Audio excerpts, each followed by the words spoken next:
আপনারা কি নুরউদ্দিন মোহাম্মদ জাহাঙ্গীরের নাম শুনেছেন? অনেকে শোনেন। নুরউদ্দিন মোহাম্মদ জাহাঙ্গীরের প্রথম জীবন গিয়েছে একরকম। এই সময় একদিন এক বুড়ি তার দরবারে এসে বলছে, জাহাপানা, আমি আপনার কাছে এসেছি একটা নালিশ করতে। আমার বাড়িটা আপনার এই বাড়ি থেকে বেশি দূরে নয়।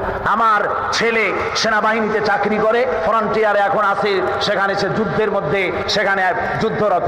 এখন আমার এক সুন্দরী পুত্রবধূ ঘরে প্রতিদিন কে যেন এসে আমার বাড়িতে হামলা চালায়, আর আজকে রাতে সে এসে আমার পুত্রবধূর ইজ্জত বোধহয় নষ্ট করবে। সুতরাং আমি আপনার কাছে নালিশ করলাম, হয় আপনি ওই দুর্বৃত্ত থেকে আমার পুত্রবধূর সতীত্বকে হেফাজত করেন, নতুবা আমাকে এই আজকের রাতটা সময় দেন, আমি আমার পুত্রবধূকে নিয়ে আপনার এই রাজ্য থেকে অন্যত্র চলে যাই। জাহাঙ্গীর কোনো কথার জবাব দিচ্ছেন না, চুপ করে আছে। মেয়ে লোকটি বুড়ি মানুষ তো রেগে গিয়েছে, বলছে, জাহাঙ্গীর, আমি তোমাকে হতে দেখছি, তুমি যদি আমার পুত্রবধূর সতীত্বের হেফাজতের কোনো দায়িত্ব না নাও, তাহলে তোমাকে বলছি, তুমি যে পরকালে বিশ্বাস করো, সেই পরকালে তোমার স্রষ্টার সামনে আমি তোমাকে আসামির কাঠগড়ায় দাঁড় করাবো। জাহাঙ্গীর তবুও কিছু বললেন। মেয়ে লোকটি চলে গেল। গভীর রাত্রে জাহাঙ্গীর নিজে সেই বুড়ির বাড়ির কাছে চলে গিয়েছে।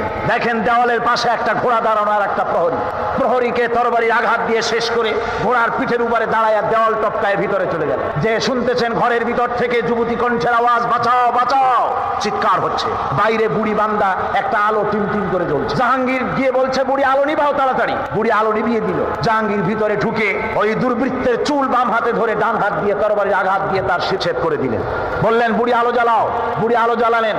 এবার জাহাঙ্গীর আলোর সামনে মস্তকটা ধরে আলহামদুলিল্লাহ পড়ে হাত থেকে মাথাটা ছেড়ে দিলেন। বললেন, বুড়ি এক গ্লাস পানি লও। পানি আনা হলো, ঢক ঢক করে পানি খেলেন। বললেন, কালকে তুমি আমার দরবারে যাবে, সেখানে তোমার সঙ্গে আমার কথা হবে, তোমার পুত্রবধূকেও নিয়ে যাবে। পরের দিন জমজমাট রাজ দরবার, বুড়ি তার পুত্রবধূকে নিয়ে হাজির। জাহাঙ্গীর বলছেন, বুড়ি, তোমার বাড়ি গিয়ে আলো নিভাতে বলছিলাম, কেন জানো?